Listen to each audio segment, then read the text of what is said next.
ये है घड़कौली और ये है वो बोर्ड जिसके ऊपर सारा विवाद हो रहा है। वेस्टर्न यूपी में इस बार गर्मी में बहुत बवाल हुआ। ध्यान से सुनिए हुआ क्या। गांव है एक गढ़कौली, जहां दलितों ने गांव के बाहर एक बोर्ड लगा दी।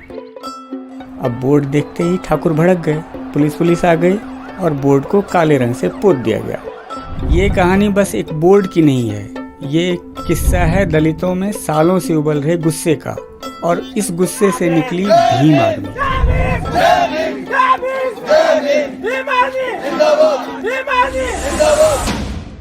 पहले वाले चमाड़े रहे जो डर कर आए। जो विधायक को आपने कहा गोली मारना उसमें वादा करना हम लोगों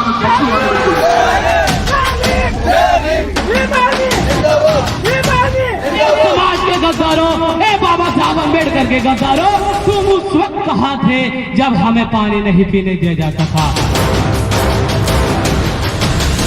हरिजन मत कहना बना आपको, हम हरिजन नहीं है। हरिजन का मतलब होता है जो हरि के जन होते हैं, और जो हरि हमारे ही नहीं है तो हम जन उनके कैसे हैं। अब चलते हैं घड़कौली, जो पश्चिमी उत्तर प्रदेश के सहारनपुर जिले में है, जहां 22% दलितों की आबादी है। मायावती के राज में इन दलितों की दशा बदली, दिशा बदली और फिर उसके साथ साथ रुतबा भी आ गया। गढ़कौली में ऑलरेडी मामला बहुत टेंस था, दलितों का खून खोला हुआ था, लेकिन एक और बवंडर हो गया। अंबेडकर की मूर्ति पर काली पोत दी गई। अब देखिए मामला, दलितों ने फट से फटफटिया वाली भीम आर्मी को फोन घुमा दिया। एक तरफ दलित भीम आर्मी और दूसरी तरफ ठाकुरों के साथ पुलिस, मतलब पत्थर डंडे और फिर दबंगई फुल ऑन। वो हाथ देखा था ना अपने शुरू में, वही हाथ भीम आर्मी के पीछे है।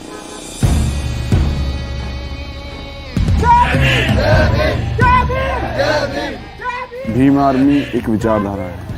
आने वाले समय में हम लोग बाबा साहब के विचारधारा अम्बेडकरवाद से भारत निर्माण करेंगे। बाबा साहब ने कहा कि अगर आपको लगे कि आप कास्ट जम नहीं खत्म कर पा रहे। पास का एक गांव है छुटमूलपुर, वहाँ एक इंटर कॉलेज है। वहाँ ठाकुरों का बोलबाला है, क्योंकि वो ठाकुरों का ही कॉलेज है। मैं बेंच पे बैठा था ना, जैसे कहा कि इसको सफा करो, मैंने कहा भाई नहीं कहूँगा, और मेरे साथ मारपीट हुई। एससी के लड़के थे, वो पानी पीने जाते थे ना, तो उनको लात मार देते। और इसी कॉलेज से, इसी इंटर कॉलेज से शुरू हुआ भीम आर्मी का किस्सा। दलितों को अपमान ये बर्दाश्त नहीं हो रहा था। तंग होकर दलित लड़के लोकल लीडर चंद्रशेखर के पास पहुंचे। अब चंद्रशेखर जी इसी कॉलेज से पढ़े हैं और इसी गांव के हैं। चंद्रशेखर ने बहुत समझाया, पर ना तो स्कूल वाले माने और ना ठाकुर लड़के। भीम आर्मी का फंडा है, सीधी उंगली से घी ना निकले तो उंगली थोड़ी टेढ़ी कर लो। एक उबाल शरीर के अंदर रहता है कि यार मतलब हमारे होते हुए ये सब चीज़ें हो रही है तो हमारा होना बेकार है। अगर उन्होंने हमारे किसी 2 बच्चों को पिटाई की तो हमारे बच्चों ने भी उनके 4 बच्चों की पिटाई की। आज वो इस चीज़ को महसूस करते हैं। ये हैं सतीश कुमार, सतीश कुमार भीम आर्मी के गाइड। पश्चिमी उत्तर प्रदेश जो है सबसे मजबूत है शेड्यूल कास्ट के मामले में, क्योंकि यहाँ पे हम लोग एकता है, हमारे अंदर हम यूनाइट हैं। अगर कहीं भी कोई घटना होता है तो ये पूरे क्षेत्र का शेड्यूल कास्ट वहीं पर मिलेगा।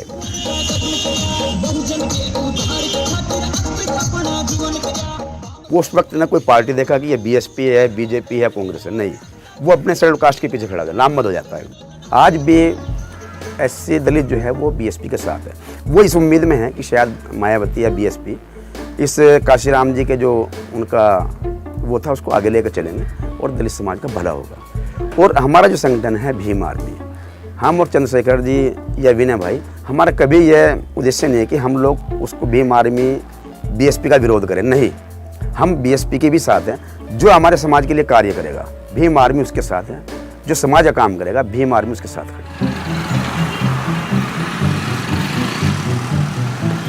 सहारनपुर मायावती के दिल के बहुत करीब है। मायावती के सरकार में आते ही यहाँ बिजली 24 घंटे मिलती है। अब चलते हैं साल 1977 में। मायावती ने जनता दल के बड़े नेताओं के सामने दलितों को हरिजन मानने से इनकार कर दिया। यही वो भाषण था जिसमें मायावती कांशीराम की नज़र में आई और फिर यूपी की मुख्यमंत्री बनी। एक नहीं 4 बार।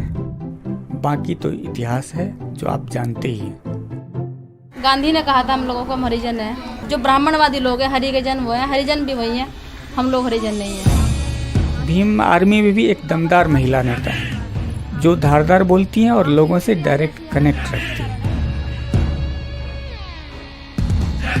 अभी हमारे यहाँ पे घड़गोली में कांड हुआ था, जो हमारे बाबा साहब की प्रतिमा के ऊपर काली पोत दी गई थी। तो अभी मालूम है हमको कि बहन जी सत्ता में नहीं है, लेकिन फिर भी उन्होंने सहारनपुर आने की कोशिश नहीं की। उनसे लोग बहुत खफा हैं। बाबा साहब ने हमें बहुत साल पहले कहा था कि मेरे समाज के लोगों गाँव छोड़ो, गाँव से शहर में जाओ, और शहर छोड़ो, शहर से विदेश जाओ। लेकिन गाँव के लोग गाँव में ही रह गए। देखिए, मनवाद तो हजारों सैकड़ों सालों से हमारे सर पे, हमारे दिलो दिमाग में है। तो इसको निकालना तो बहुत दूर की बात है। लेकिन हाँ, लोग जैसे संगठन कार्य करते हैं, बहन जी भी चाहती तो लोगों को निकाल सकती थी उन लोगों के दिमाग से, लेकिन उन्होंने कभी नहीं चाहा, क्योंकि उनकी टीम में, उनकी पार्टी में खुद ब्राह्मण एंट्री कर चुका है। क्या उनके आदर्शों में चल के हमें भारत मुझको चोट लगी है और मुझे कोई दवा देने या कोई मेरे जख्मों पर मरहम लगाने का काम करता है, तो भीम आर्मी ऐसा ही काम करती है। बाबा साहब अकेले थे, लेकिन आपका भीम आर्मी की पूरी फौज बैठी है। आप लोग साथ दोगे या नहीं दोगे? हाथ उठा के बताओ जरा मुझे। 2013 से पहले कुछ समय ऐसा हुआ कि मेरे फादर बीमार हुए। जब मैं खाली बैठ रहा था तो मैं इन्हीं बातों को सोचता, तो मुझे पापा से बात करने का मौका मिला। तो मुझे लगा कि कहीं ना कुछ ऐसा, उन्होंने कुछ चीज़ें बताई कि आप चाहे कितना भी कर लें, लेकिन यहाँ से ये जो शोषण दलित लोगों पर चल रहा है, इसे आप ख़त्म नहीं कर सकते। और कई बार ऐसा होता था कि मुझे मेरा अपमान किया था पीने के पानी का गिलास देते वक्त, कि भाई ये गिलास जो है मास्टर जी का चमार है, तो ये गिलास अपने आप उठाएंगे। कई बार प्रधानाचार्य तो मुझे फील होता था।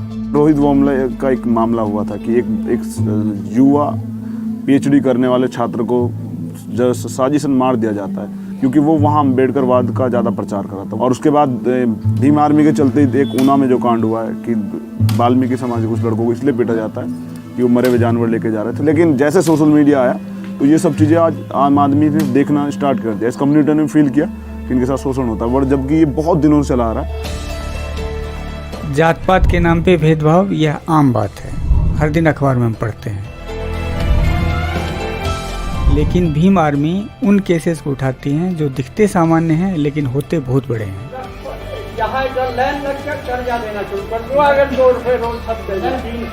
गांव घरेड़ा में क्या हुआ, किस्सा बच्चा बच्चा जानता है। जब सुबह 4 बजे मंदिर में पुजारी झाड़ू लगाए तो मोमडन के हाथ में आई और उन्होंने उसे मार पीटा। उसे कहा कि रेड़ो जो बज रही थी मंदिर में उसे बंद करो। और फिर उसने बंद नहीं करी तो उसने कहा कि उसे गाली दी कि हम करेंगे बंद।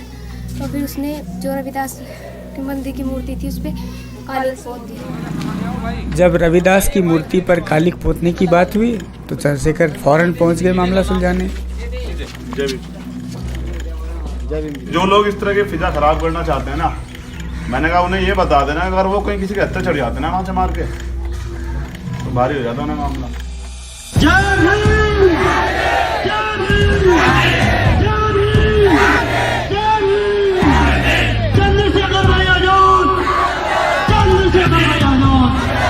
और आज रोहित राज अम्बेडकर कपड़े पहने खड़ा है, आज ये बोल रहा है, तुम सुन रहे हो, वो अधिकार दिया है बाबा साहब अम्बेडकर ने। ये है रोहित राज, भीम आर्मी के शिक्षा मंत्री, उम्र 15 साल, लेकिन जोरदार भाषण देते हैं। हम सभी भीम की संतानें हैं, ये एहसास करा देंगे। अब तुम हम पर ज्यादा अत्याचार मत करो मनवादियों, वरना तुम्हें सहारनपुर से ही नहीं पूरे भारत से मिटा देंगे।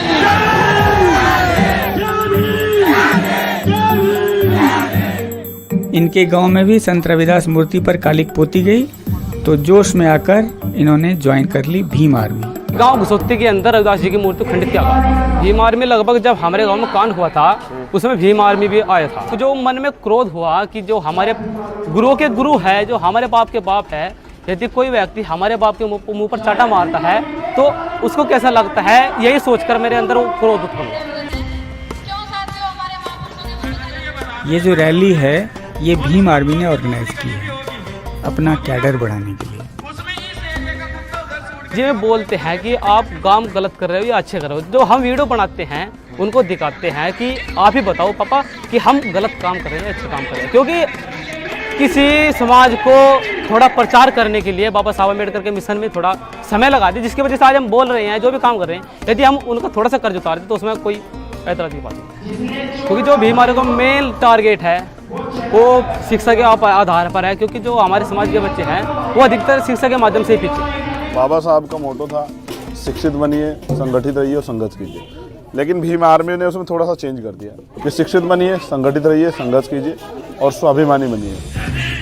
अरे नौजवानों, घर घर में कह दो, फिर से तुम्हारा धर्म आ गया है। हाँ, बाबा साहब ने नारा दिया शिक्षित करो।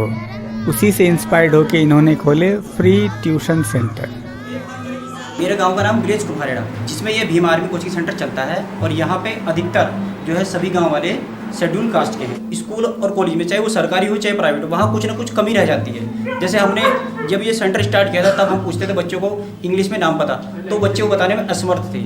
उस पहले समय की अपेक्षा आज स्थिति ज़्यादा अच्छी है। हम पढ़ाते हैं बड़े बच्चों को, और जो बड़े बच्चे हैं जिन्हें हम पढ़ाते हैं वो छोटे बच्चों को पढ़ाते हैं। जब हाथी सोता है तो उसे उठा नहीं सकता, लेकिन जब आदमी उठ के खड़ा हो जाता है तो उसका मुकाबला कोई नहीं कर, कच्चे शेर हो, गीदड़ हो, कुछ भी हो।